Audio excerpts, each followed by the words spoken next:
কানাডায় খালিস্তানপন্থী শিখ নেতা হারদীপ সিং নিজ্জার হত্যা নিয়ে স্থানীয় সময় বুধবার একটি প্রতিবেদন প্রকাশ করে দেশটির গণমাধ্যম গ্লোব অ্যান্ড মেইল।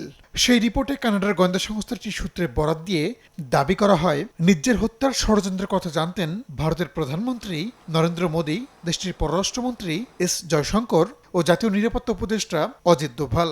এমনকি সেই হত্যাকাণ্ডের ছক কষেছিলেন ভারতের কেন্দ্রীয় স্বরাষ্ট্রমন্ত্রী অমিত শাহ বলেও প্রতিবেদনে উল্লেখ করা হয়।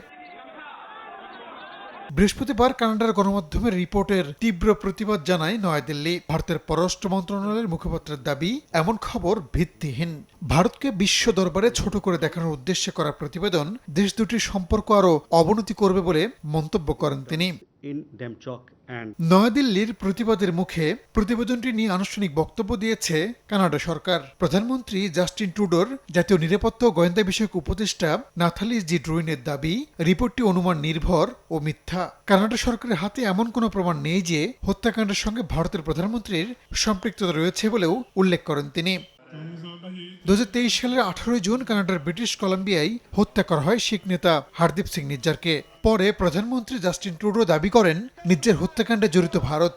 এরপর থেকে ইস্যুটি নিয়ে দিন দিন দ্বিপক্ষীয় সম্পর্ক তিক্ততায় রূপ নিচ্ছে দেশ দুটির মধ্যে। রাহানুল রানা, সময় সংবাদ।